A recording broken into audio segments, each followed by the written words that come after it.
24. Marc Fiorentino est là pour nous éclairer. Content d'être là pour nous éclairer sur les questions budgétaires françaises, notamment. Si on a besoin de vos lumières, Marc, tout le monde veut parler au patron. Après le RN, il y a Jordan Bardella dans The Economist, il y a Darmanin dans Les Échos, il y a Édouard Philippe qui parle sur LinkedIn. Il nous a proposé un deal fiscal, 50 milliards d'euros de baisse d'impôts d'un côté et des baisses de dépenses de l'autre. Est-ce que vous prenez le deal ? Alors, avant de parler de ça, je pense que c'est très important de dire que ce qui est en train de se passer est fondamental. Parce que vous vous rappelez ici, on en a parlé, c'est-à-dire de dénoncer le fait qu'aujourd'hui, tous les partis politiques ont subi un lavage de cerveau qui fait qu'ils ont tous une pensée. Alors, si on est sympa, vous recommencez. Si on est sympa, on va dire socialiste. Si on est plus réaliste, on va dire marxiste. D'ailleurs, c'est intéressant de voir que Darmanin dit Bardella est communiste. Donc, je suis content de voir que cette idée et cette dénonciation, alors peut-être un peu caricaturale, mais c'est pas grave. Ça ne plaît pas du tout à Jean-Philippe Tanguy au Rassemblement national, qui lui dit c'est faux, c'est pas du tout notre vision. Oui, évidemment, il va pas dire le contraire, mais quand on voit tout ce qu'il a voté, on se rend bien compte que de toute façon, ils ont une mue à faire. Et en fait, quand je l'attaque pas personnellement, j'essaye simplement de lui dire faites votre mue, faites votre transformation, parce que vous n'y arriverez pas et vous allez dans le mur si vous continuez à avoir une pensée marxiste. Si un système socialiste et communiste avait réussi en économie, ça se saurait. Donc ça ne fonctionne pas. Donc la bonne nouvelle, c'est qu'on nomme les choses. Alors on les nomme, dire que le RN a fait du communisme, c'est important. Et maintenant, ce qui est très important, une fois qu'on a dit ça... Mais voter des hausses d'impôts, Marc, c'est pas forcément communiste, c'est pas non plus un... Non, c'est la notion de communisme et la notion de marxisme n'a rien à voir avec la hausse des impôts. Évidemment, la hausse des impôts, c'est la confiscation, ça c'est évident, mais surtout, c'est le plus d'État. C'est-à-dire que c'est très amusant, même quand je voyais votre sujet avant sur Serge Papin, qui est censé être libéral, c'est un entrepreneur. Le commerce de proximité, allez, on reparle des aides, on reparle de l'État qui doit faire une formation d'intelligence artificielle pour les commerçants. Mais que vient foutre l'État là-dedans ? Laisser les entreprises vivre, mourir et se débrouiller seul. Alors aussi, donc pour revenir... C'est un peu ce que propose Édouard Philippe, il dit moins d'État. Alors bravo, enfin, moins d'État. C'est-à-dire que se dire, quand j'ai vu ça, moins d'aide, mais évidemment, et d'un autre côté, il faut dire aux entreprises, il ne faut pas non plus venir pleurnicher quand il va y avoir un ouragan, quand il va y avoir la hausse des prix du pétrole, parce que les entreprises, moi que je défends évidemment, et je défends les entrepreneurs, mais parfois ça vaut le guichet quand même. Bah ouais. Parfois, oui, les taux d'intérêt, oh là là, c'est horrible, il faut nous aider. Oui, alors, il faut aider les entreprises les plus fragiles. Évidemment, la question ne se pose pas, mais il ne faut pas aider toutes les entreprises. C'est ça, un modèle qui est plus libéral. Un modèle qui est plus libéral, c'est pas marche ou crève.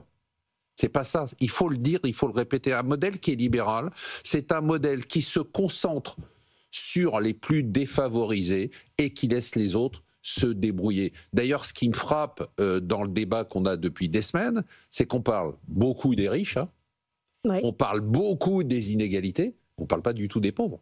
C'est-à-dire que le sujet, c'est pas les riches. Le sujet, c'est les pauvres. Le sujet, c'est pas de savoir s'il faut taxer plus les grandes entreprises parce que c'est des salauds, parce qu'ils font des profits. C'est de savoir comment on peut aider les petites entreprises qui sont en difficulté, mais en laissant les règles du marché se faire naturellement.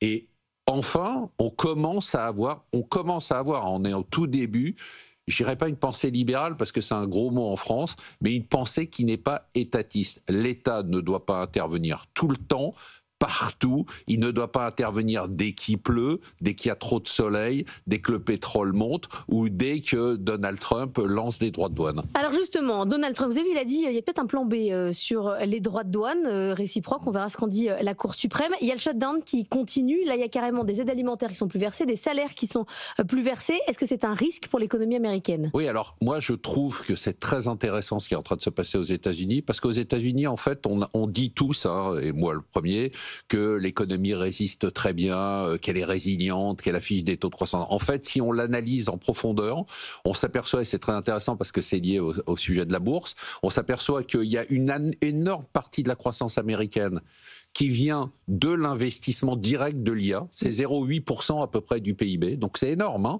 Et puis il y a eu une conséquence indirecte de l'IA, c'est l'effet richesse par la bourse.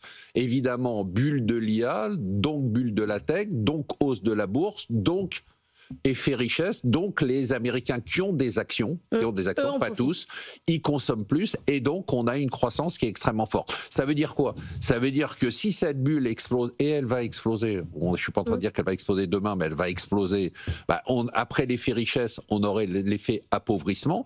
Et si vous rajoutez ça, pour revenir à votre question sur le shutdown, alors ce qui est quand même très anecdotique et amusant, c'est que il y a eu moins d'aide, il y a eu des gens qui ont été en difficulté. Le seul élément qui est en train de faire bouger les lignes, vous savez ce que c'est? C'est le fait que le trafic aérien soit perturbé.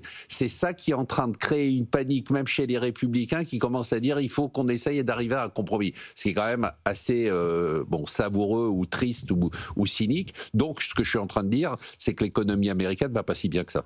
Notamment quand on voit dans les résultats de McDonald's qui sont stratosphériques, ou qu'on voit des demi-parts de pizza chez Domino's Pizza, il y a une partie de la population qui galère quand même. Oui, alors on appelle ça, la presse américaine appelle ça la fracture boursière.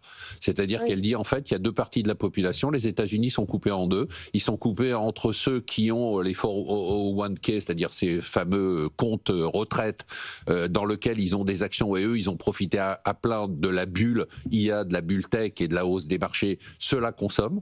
Et puis, il y a une partie de la population qui, elle, évidemment, a du mal à faire les fins de mois, qui n'a pas d'action et qui n'a pas donc bénéficié de cette hausse du pouvoir d'achat grâce à l'effet richesse. Vous voulez dire un mot de Mamdani à New York ou pas? Ça vous a fait quel effet? Non, je pense que ça va dans le sens de ce qu'on disait tout à l'heure, c'est-à-dire qu'on est dans ce brainwashing, ce lavage de cerveau. Ce qui m'inquiète le plus, c'est que ce lavage de cerveau touche surtout les jeunes générations.